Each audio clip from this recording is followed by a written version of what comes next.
Hello दोस्तों, आप सबों को हिंदी विद संध्या चैनल में स्वागत है।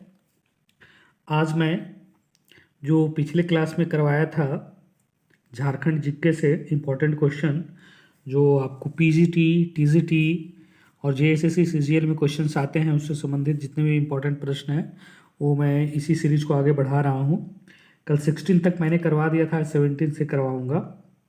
और जो भी इस चैनल में नए आए हैं, जो नए लोग वॉच कर रहे हैं इस वीडियो को, तो सबसे पहले उनसे मैं कहना चाहता हूँ कि आप वीडियो चैनल को सब्सक्राइब कीजिए और लाइक कीजिए और वीडियो को अंत तक देखें। ऐसा नहीं कि स्किप कर करके आगे बढ़ते चले जाए, तब आपको समझ में नहीं आएगा, क्योंकि बहुत सारे क्वेश्चंस ऐसे होते हैं जिसको मैं डिस्क्राइब करके बतलाता हूँ, जिससे संबंधित प्रश्न भी आ सकते हैं।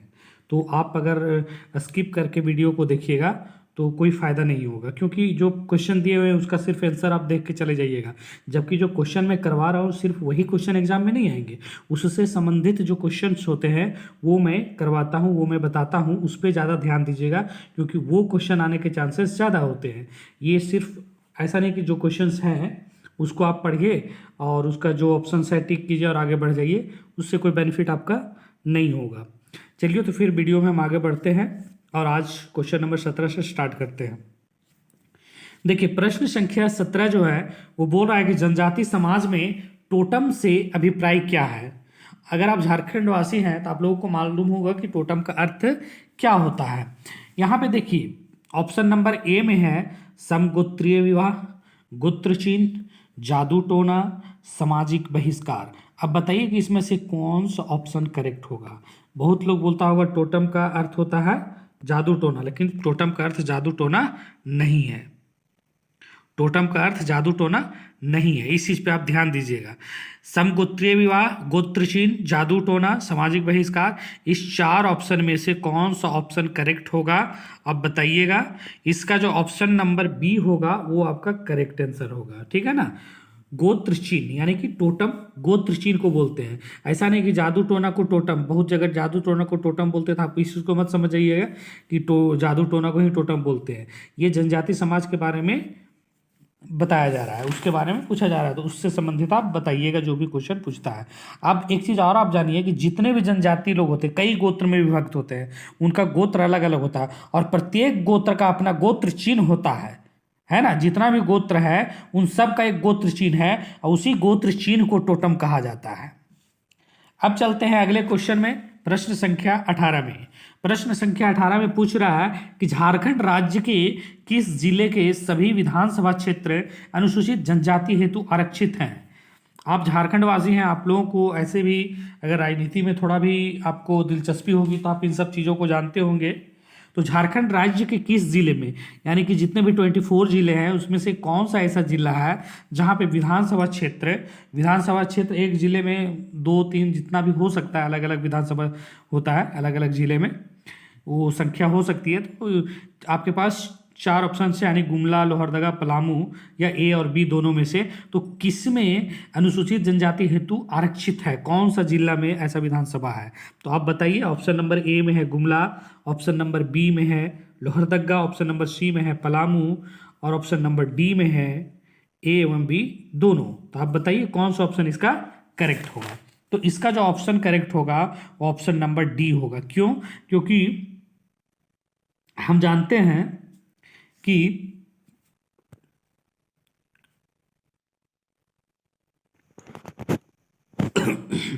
देखिए यहाँ पे option number A Gumla, option number B Lohardaga, option number C Palamu है। तो आप बताइए इसका ऑप्शन नंबर कौन सा करेक्ट होगा। तो इसका सही ऑप्शन होगा ऑप्शन नंबर डी, यानी कि गुमला और लोहरदगा। गुमला और लोहरदगा हम जानते हैं कि ये 2 ऐसा जिला है जहाँ पे अनुसूचित जनजाति की बहुलता पाई जाती है, यानी ज़्यादातर अनुसूचित जाति के लोग जो हैं वो गुमला और लोहरदगा में ही पाए जाते हैं। इसलिए यहाँ पे अब जो आपके पास अगला क्वेश्चन है प्रश्न संख्या 19, उसमें बोल रहा है कि झारखंड में रबी फसल के अंतर्गत सर्वाधिक क्षेत्र पर बोई जाने वाली फसल कौन सी, यानी झारखंड में रबी फसल सर्वाधिक किस अनाज को बोया जाता है। गेहूं, सरसों, यानी कि सर्वाधिक क्षेत्र, ज़्यादा क्षेत्र में गेहूं, सरसों, जौ या चना कौन सा चीज़ बोया जाता है? ये रबी फसल है चारों, तो रबी फसल में भी याद रखिएगा, रबी फसल में से गेहूं, सरसों, जौ, चना होता है। इसमें से कौन जो है गेहूं है, सरसों है, जौ है या चना है जो सर्वाधिक क्षेत्र में झारखंड में बोई जाती है? आप बताइए कि इसमें से कौन सा ऑप्शन करेक्ट होगा। आप जानते हैं गेहूं का पैदा झारखंड में तो ज़्यादा होता नहीं, सरसों का ज़्यादा होता नहीं है, जौ का ज़्यादा होता नहीं है, उस तरह का ज़मीन नहीं है यहाँ पे। तो यहाँ पे ज़्यादा जो फसल बोई, रबी फसल सर्वाधिक क्षेत्र में बोई जाती है वो है ऑप्शन नंबर डी, यानी कि चना। आपको ये मालूम होगा कि झारखंड में रबी फसल के अंतर्गत सर्वाधिक क्षेत्र पर बोई जाने वाली फसल चना है, जिसमें से कितना परसेंट है ये आपको आंसर बतलाना है, लेकिन फिर भी मैं बतला देता हूँ कि कितना परसेंट होगा। इसका आंसर होगा 25%, यानी कि 25% क्षेत्र पे लगभग चना बोई जाती है। आपको बतलाना है कि गेहूं जो है वो कितना क्षेत्र में बोई जाती है झारखंड में। नेक्स्ट जो क्वेश्चन है वो प्रश्न संख्या 20 कि निम्न धार्मिक समुदायों में से किनकी साक्षरता दर झारखंड राज्य में सर्वाधिक है? यानी कि कौन सा समुदाय का लोग, हिंदू है, मुस्लिम है, सिख है, ईसाई है, इन चारों धर्म में से कौन सा धर्म सामुदायिक लोग, धार्मिक समुदाय के लोग हैं जो साक्षरता दर में झारखंड में सबसे अधिक हैं? आपको इसका उत्तर देना है, यानी बतलाना है। ऑप्शन नंबर ए सही होगा, बी सही होगा, सी सही होगा या डी सही होगा? इसमें आपका ऑप्शन नंबर सी जो होगा वो करेक्ट होगा, यानी कि सिख जो हैं वे झारखंड के धार्मिक समुदाय में सर्वाधिक साक्षरता दर रखते हैं और वो लगभग 87.8% है। अब आप लोग जानते हो, अगर कॉमन सेंस यूज करते तो आप बतला सकते थे कि इसका सही उत्तर सिख ही होगा, क्योंकि हम जानते हैं कि झारखंड में मुस्लिम, हिंदू, ईसाई ये सभी धर्म के लोग ज़्यादा पाए जाते हैं, जबकि सिख धर्म के लोग कम पाए जाते हैं। और जो धर्म के लोग कम होंगे ऑब्वियसली उनका एजुकेशन थोड़ा अच्छा होगा, क्योंकि वो अच्छे जगह में रहते होंगे, यानी शहरों में रहते होंगे। वे ज़्यादातर गाँव में नहीं रहते हैं, सिख शहर में रहते हैं। हम जानते हैं कि झारखंड में जहाँ भी रहते हैं तो उन लोगों का जो साक्षरता दर है ऑब्वियसली उनका ज़्यादा होगा। सिर्फ धार्मिक रूप से ये पूछा जा रहा है, तो जितने कम लोग होंगे, अगर उन लोग कम लोग हैं, ज़्यादा पढ़े लिखे हैं, तो उनका जो साक्षरता दर है वो ज़्यादा हो जाएगा। नेक्स्ट जो क्वेश्चन है आपका प्रश्न संख्या 21, वो बोल रहा है कि निम्नलिखित जो कौन सा एक सुमेलित नहीं है? आपको ये बताना है कि इसमें से कौन एक सुमेलित नहीं है, यानी मुंडारी प्राइमर, जेसीविटे, मुंडारी ग्राम, ए नोट्रेट एंड द सोसा बोंगा जगदीश त्रिणुयात एंड आदिवासी शकम रामदयाल मुंडा, यानी कौन इसमें से सही होगा ये आपको बताना है, ए बी सी या डी। ऑप्शन है तो इसमें से कौन सा सुमेलित नहीं है? तो आदिवासी सकम रामदयाल मुंडा ये सही नहीं है। आदिवासी सकम नामक मुंडारी भाषा में लिखी गई पुस्तक के लेखक एक्चुअल में जयपाल सिंह है, ठीक है ना, रामदयाल मुंडा नहीं है, ये गलत है।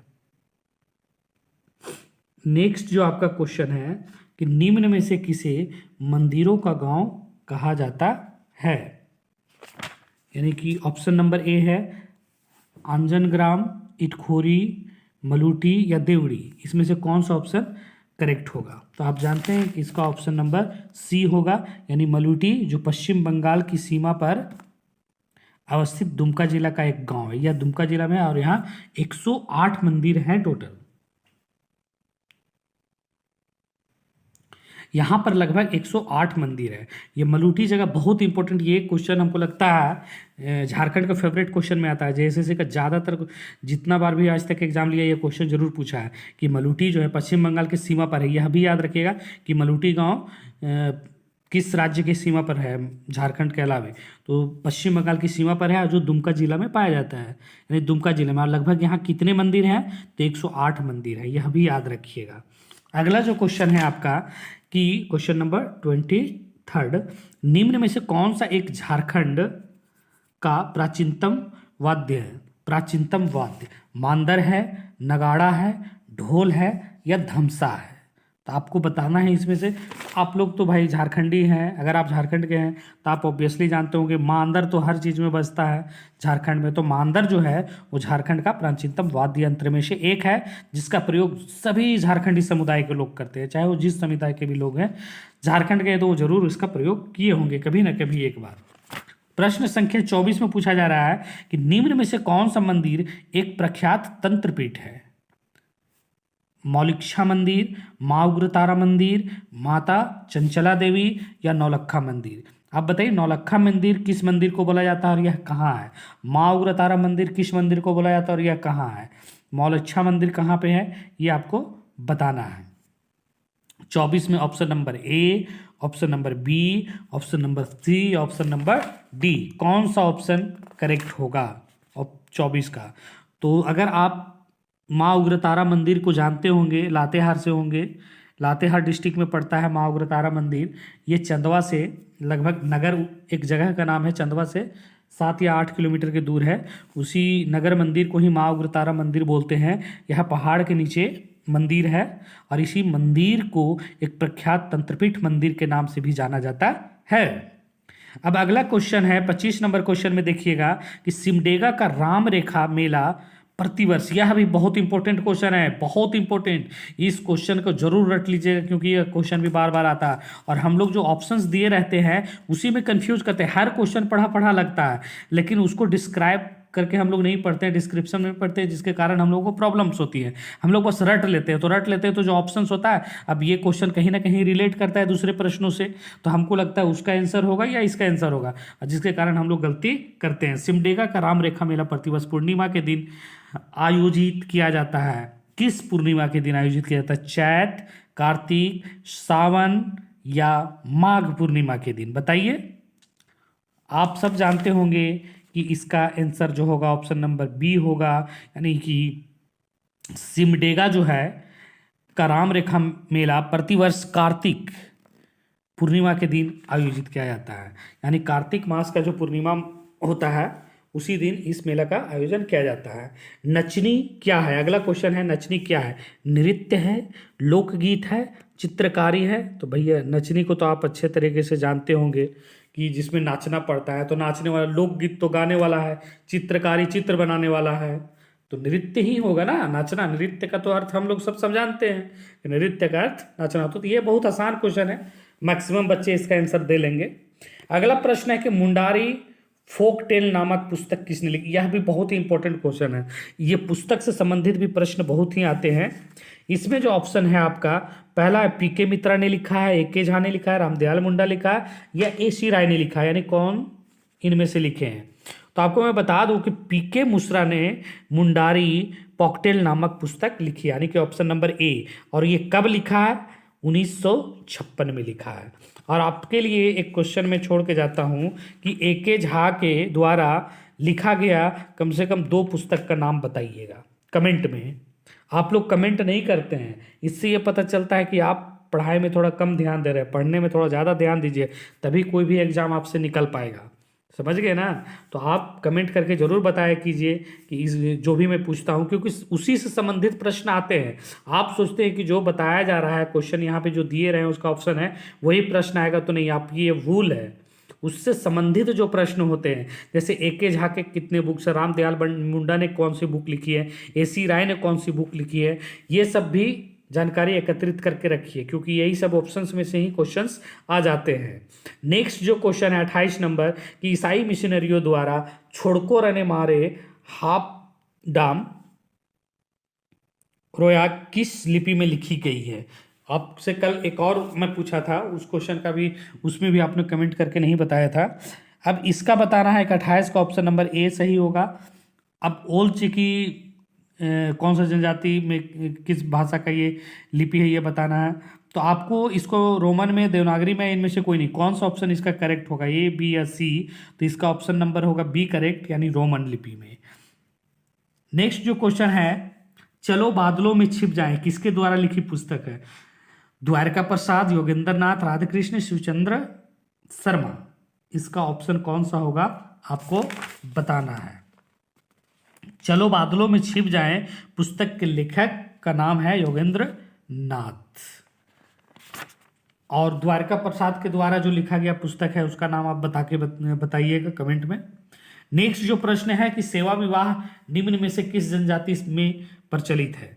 सेवा विवाह इनमें से कौन सा जनजाति में प्रचलित है? तो आपको बतलाना है। इसमें ऑप्शन नंबर ए है संथाल, मुंडा, विरहोर। तो सेवा विवाह सभी में है, संथाल लोगों में भी सेवा विवाह है, बिरहोर में भी है, मुंडा में भी है। तो इसका ऑप्शन नंबर डी यानी कि उपयुक्त सभी करेक्ट हो जाएगा।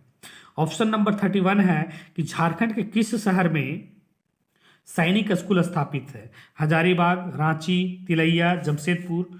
तो आप सभी जानते होंगे कि इसका सही ऑप्शन क्या होगा।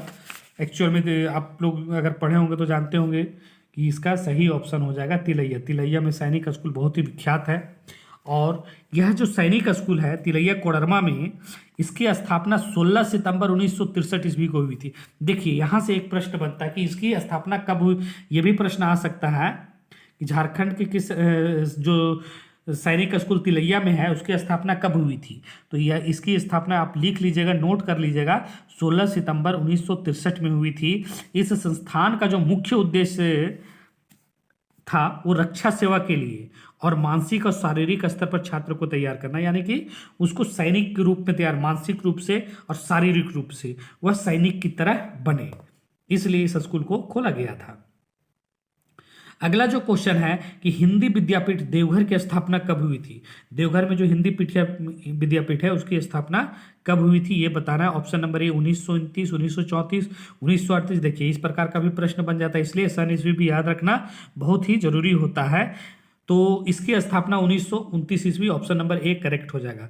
तिलैया स्थित सैनिक स्कूल की स्थापना अभी तुरंत मैंने ऊपर में बतलाया था कि इसकी स्थापना कब हुई थी, तो आपको बताना है 1943। अगर आप नोट किए होंगे, आपको याद होगा तो आप जान रहे होंगे, इसको कमेंट करके बताइएगा कौन सा ऑप्शन करेक्ट होगा। नेक्स्ट जो क्वेश्चन है कि झारखंड में सर्वाधिक वर्षा कहाँ होती है? यह भी बहुत ही मतलब फेवरेट क्वेश्चन है, बहुत बार पूछता है, यह बहुत ही आसान क्वेश्चन भी है। 34 नंबर, रांची, हजारीबाग, राजमहल या नेतरहाट। 4 ऑप्शंस है। तो आप जानते हैं कि सबसे ज़्यादा जो वर्षा होती है वह नेतरहाट में होती है। नेतरहाट कौन से जिले में पड़ता है यह भी बताइएगा। बहुत सारे लोग इसका गलत आंसर मारते हैं, बहुत सारे लोगों को लगता है कि गुमला में नेतरहाट है, लेकिन गुमला में नहीं है। आपको बतलाना है कि कौन सा डिस्ट्रिक्ट में है, ये कमेंट करके बताना है। नेक्स्ट जो क्वेश्चन है वह है कि महान क्रांतिकारी अरविंद घोष एवं वारिंदर घोष का नाम राज नारायण वसुदेव कहाँ के रहने वाले थे, ये आपको बताना है। रांची के थे, जमशेदपुर के थे, पलामू के थे या देवघर के थे? इनमें से कौन सा ऑप्शन करेक्ट होगा? तो इसका सही ऑप्शन होगा ऑप्शन नंबर डी, यानी कि जो महान क्रांतिकारी अरविंद घोष थे और वारिंदर घोष वो झारखंड के देवघर जिला के रहने वाले थे। अगर हमारा वीडियो अच्छा लगा होगा तो सब्सक्राइब जरूर कीजिएगा, सब्सक्राइब करना नहीं भूलिएगा, ताकि निरंतर जो वीडियो में झारखंड से संबंधित जेएसएससी, टीजीटी, पीजीटी से संबंधित झारखंड का मैथ्स का, रीजनिंग का क्वेश्चन में देता रहता हूँ जो फर्स्ट पेपर में आएगा।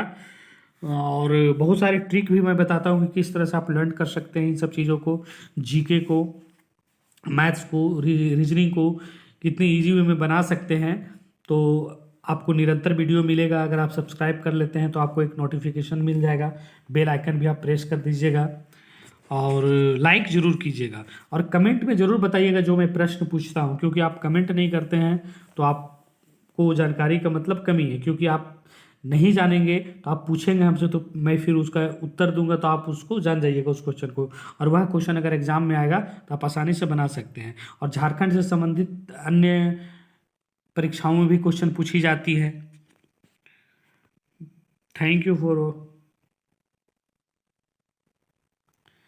आप सब अंत तक वीडियो देखिए, इसके लिए बहुत बहुत धन्यवाद और सब्सक्राइब करके जरूर जाइएगा चैनल को। Thank you.